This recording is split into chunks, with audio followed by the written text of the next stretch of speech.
Salam Mugiwara, c'est Tank DBSLH. Aujourd'hui, je vous retrouve pour une nouvelle vidéo où je vais vous présenter rapidement les figurines WCF. Alors, WCF, c'est World Collectable Figure. C'est les petites figurines qui n'ont pas pour avantage leur taille, elles font même pas la taille de mon pouce. Elles n'ont pas avantage pour leur prix non plus, car en général, la collection complète se présente en deux volumes. Donc là, on a le premier volume des 20 ans de One Piece. À 6 euros pièce, la figurine. Et ensuite, on a le deuxième volume qui est plus entre 12 et 14 euros pièce la figurine. Par contre, elles ont un énorme avantage. Et c'est pour ça qu'on choisira ces figurines. C'est qu'en fait, chaque moment dans One Piece a sa figurine attitrée. Par exemple, dans Strong World, quand tout l'équipage arrive déguisé en pirate, vous voulez une figurine de Luffy avec son fusil, vous avez la figurine de Luffy avec son fusil. Par exemple, sur Island, vous voulez Chopper qui mange la maison de pudding, vous avez une figurine de Chopper qui mange la maison de pudding. Et c'est pour ça qu'on choisira cette collection-là principalement, si on veut faire des dioramas par exemple, ou tout simplement avoir une figurine pour chaque moment chronologique dans l'histoire. Donc aujourd'hui, je vais vous présenter une astuce qui consiste en fait à avoir le deuxième volume, comme je vous l'ai dit précédemment, au lieu de l'avoir entre 12 et 14 euros pièce. En fait, on va aller chercher sur Bui Nippon, qui est un site qui regroupe plusieurs autres sites, mais au Japon, et les avoir beaucoup moins chers. Par exemple, là j'ai trouvé le deuxième volume de la collection des 20 ans, que j'attendais depuis longtemps et que je cherchais partout en France, que j'avais même pas trouvé en France. Et là je l'ai trouvé au Japon, et j'ai trouvé les figurines à, accrochez-vous bien, 3 euros pièce. Donc j'ai commandé Sanji Zoro, parce que j'ai trouvé que ces deux-là pour l'instant. Du coup, on va voir comment elles sont à l'intérieur de cette box. Puis je vous retrouve juste après.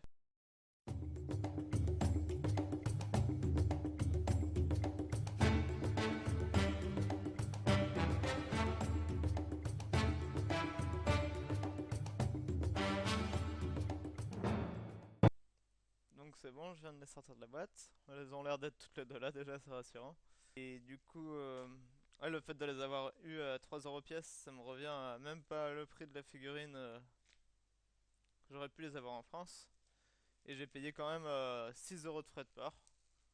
Du coup, ça me fait du 3 et 3, 6, 6 et 6, 12. J'ai eu deux figurines pour le prix d'une. C'est ça l'astuce, et c'est hyper avantageux. Par contre, faut fouiller et tomber vraiment au bon moment. Il n'y a que en persévérant qu'on trouve. J'ai dû chercher pendant au moins 2 semaines avant de trouver ces figurines-là. Et encore, je cherchais pas vraiment Sanjay Zoro. Je les voulais dans l'ordre vraiment chronologique. Mais bon, vu que j'ai eu l'occasion de les trouver ces deux-là, je me suis jeté sur ces deux-là. Donc, voyons voir comment elles sont à l'intérieur. En tout cas, elles ont l'air d'être scellées, ce qui est plutôt une bonne chose. On va le délicatement parce que j'aime bien garder les boîtes.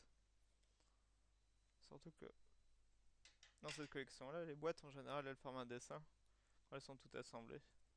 Bon, à ma grande surprise, je pensais avoir une figurine d'occasion. Et c'est neuf. Le plastique est entièrement scellé. L'étiquette de référence. Je suis super content. Pour Sanjay en tout cas, c'est exactement ce que je voulais, encore en mieux. Puisque sur Bui Nippon, ce qu'il faut savoir, c'est que c'est une traduction française plus ou moins approximative de ce qui est écrit en japonais. Puis parfois, on tombe sur des traductions qui laissent douteuses. Mais bon, on essaye de faire confiance. Et puis, il y a des choses qui ont l'air plus sérieuses que d'autres. Il vaut mieux faire attention à quel vendeur on prend. Donc voilà. Hop. Pour ce qui est de Sanji, il est en parfait état. Il est neuf. Il sent le neuf, il sent le plastique neuf de toute façon. Voilà pour ce qui est de Sanji. Hop. Alors, ce que je vous ai pas dit aussi, c'est que toutes les figurines sont vendues sur des petits socles comme ça. Moi je préfère les retirer pour les mettre dans ma collection, mais vous pouvez les laisser, vous pouvez les mettre avec ou sans, elles tiennent très bien, normalement. À part certaines figurines qui ont obligatoirement un socle, elles sont présentées en lévitation. Du coup, il faut le socle pour la faire tenir à l'aide de la baguette transparente. Bon, il me restera plus que 4 figurines dans cette collection pour avoir les 20 ans au complet. Il me manquera Brooke, Usopp, Frankie et l'insigne One Piece, qui est également une figurine, qui est également sous scellé. Et nous voilà avec la collection qui se complète, qui sera bientôt finie, j'espère. Plus que 4 figurines à avoir. Bon, j'espère que cette vidéo vous a plu. Si vous voulez d'autres astuces, n'hésitez pas à me suivre.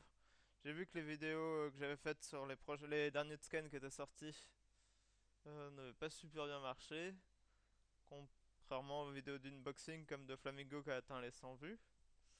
Du coup, moi je vais me concentrer plus sur des vidéos d'unboxing, j'imagine. Et j'ai plus trop le temps de dessiner également, malgré que j'aime beaucoup faire ça. J'en posterai peut-être d'autres à l'avenir, mais sous un autre format. Bon, allez, si cette vidéo vous a plu, n'hésitez pas à mettre des pouces bleus. Et je vous dis à bientôt.